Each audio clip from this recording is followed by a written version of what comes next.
كل سنة وانتم طيبين وبعود الأيام، وربنا يعود عليكم الأيام بكل خير. يلا بينا نعمل مع بعض هنعمل مع بعض النهاردة الكوارع. هنشوف كده هنعمل الكوارع ازاي. طبعا احنا بنجيبها من عند الراجل، بيكون مقطعها زي ما احنا شايفين كده.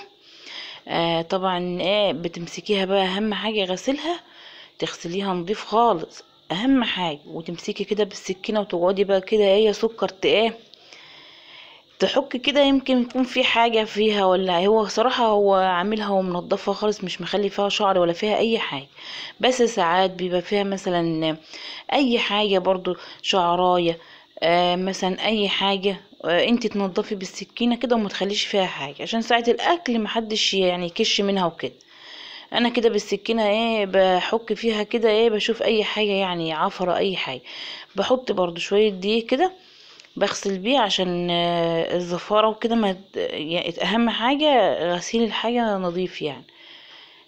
بجبت برضو ليمونة كده هوت، بس للأسف وطحت الليمونة غلط، يعني وطحت الليمونة ما طحتهاش صح، فعشان كده مش عايزة تتعصر معايا يعني.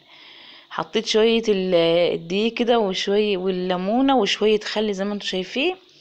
وبرضو الصيام عامل عمايل، وسبت الحنفية مفتوحة عليها و... وطبعا ضيعت معنى الخل اصلا، بس انا حطيت برضو تاني. وبغسل كده حتة حتة كده بالليمون، وهغسل لسه برضو بالطماطم، عشان اضمن نظافة الحاجة وعشان لما تيجي تاكلي تبقى الحاجة نظيفة وكده. تمام. اهم حاجة طبعا الغسيل بتاع الحاجة، وتدوري كده فيها وتبصي كده، عشان لو حد شاف حاجة هيكش على طول، مش هياكل منها. جبت طماطم برضو، طماطمايه بغسل بيها اهو زي ما انتوا شايفين كده. بعد ما خلصت غسيل سبتها شويه مع نفسها كده، ما انا عارف شويه ملح وخل كده، وسبتها شويه. وبعد كده جبت الحله، حطيت فيها معلقه سمنه.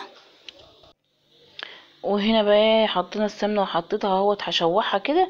بعد ما غسلتها زي ما انتوا شايفين، حاجه بصي زي الفل ما فيهاش اي حاجه. هحط طبعا عليها بصلايه، يعني تحت بصلايه كده حلقان كده، واحط عليها برضو طماطم، والتوابل بتاعتنا اللي عندنا، بهارات وفلفل والملح ده في اخر حاجه، ما بحطوش دلوقتي. وبحط كده مكعب مرق دجاج، لان احنا برضو احنا هنحطها هنسبك لها، بس احنا بنحب الشوربه بتاعتها، يعني نشرب الشوربه بتاعتها. احنا في دلوقتي هنشوحها كده. ماشي. ده بعد طبعا ما نعتها شويه ملح وخل وليمون، وشطفتها شطفة حلوة، عشان ده هتبقى يعني شطفتها شطفة اللي هي يعني الشطفة النهائية، اللي هي حاجة كده زي الفل. اهم حاجة النظافة. ماشي. وحطيت البهارات اهوت، وحطيت برضو سبع بهارات، وزي ما انتوا شايفين كده. ماشي. ورا اللوري اهو.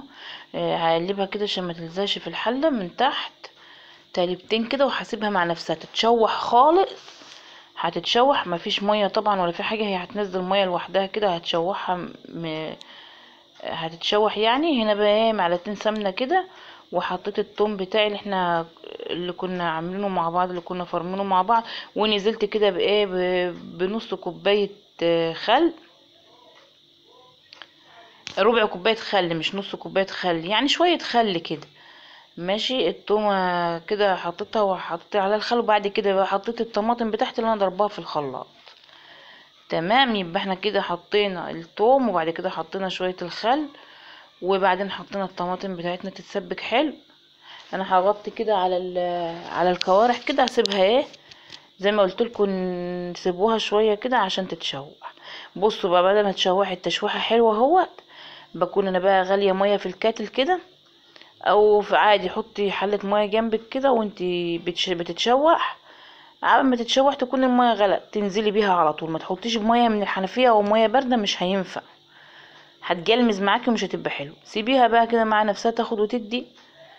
ريحتها يا جماعه والله كانت تحفه كده. نسيت اقول لكم، انا حطيت لها برضو حبهان، وحطيت لها مستكه بس واحده بس عشان ما تمررهاش. زي ما انتوا شايفين كده. شوف الشوربه بتاعتها كده عامله على الوش، كانت رايقه وجميله ازاي. الصلصه اهيت. خلاص الصلصة اتعملت كده، بدأت ان هي تبقى حلوة كده. حطيت كده في الصينية بتاعتي من في الأرضية بتاعتها شوية صلصة كده، ونشيلتها هي. طلعت بقى الكوارع كده من الحلة، حطيتها في الصينية، رصيتها في الصينية جنب بعضها، وهنزل على بها على الصلصة. هنزل بالصلصة بتاعتي عليها اهو. بص بقى، حاجة كده روعة، حاجة كده ايه روعة. نسيت اقول لكم ان انا خدت كبشة شوربة من اللي انا عاملاها، حطيتها على الصلصة، اخففتها بيها يعني، لان هي هتغلي لها غلوتين ولا حاجة على النار، وبعد كده ممكن تدخليها الفرن. هنا بقى انا بحب ايه، بحب